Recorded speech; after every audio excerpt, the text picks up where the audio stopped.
দাদা, আমার মনে হচ্ছে আপনি একই জায়গায় দুবার ঘুরছেন। এই দোকানটা আমি দ্বিতীয়বার দেখলাম। দাদা বলছি, জিপিএসটা কি অন করব? ও জিপিএস অন করতে হবে না, আমি নিজেই হিউম্যান জিপিএস। এ ভুলভাল ঘুরিয়ে ভাড়াটাকে বাড়াচ্ছে। আমি জিপিএসটাকে অন করে নিই, দেখি তো ঠিক নিয়ে যাচ্ছে নাকি। দাদা, 2 মিনিটের রাস্তা তুমি 15 মিনিট ধরে ঘোরাচ্ছ।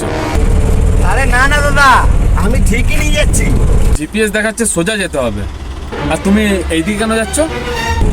আরে দাদা, ওইদিকে রাস্তায় হসপিটালের রাস্তাটাতে কাজ হচ্ছে, আমার বউ ওখানে কাজ করে, ফোন করেছিল, সেই জন্য ওইদিকে যাচ্ছি না।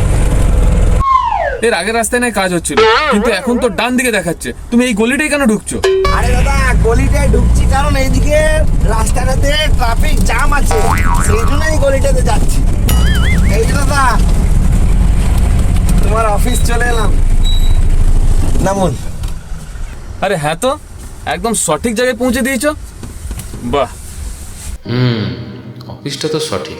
আমি ভাবছিলাম ভুলভাল ঘুরিয়ে ভাড়া বাড়াচ্ছিল, কিন্তু না, অটোওয়ালাটা ঠিকই নিয়ে এলো। ঠিক আছে দাদা, তোমাকে আমি 50 টাকা এক্সট্রা করে দিচ্ছি। না না দাদা, 50 টাকা এক্সট্রা লাগবে না। ব্যাপারটা হলো, সব সময় না জিপিএস এর উপর বিশ্বাস করবেন না, কিছুটা মানুষের উপরে বিশ্বাস করবেন।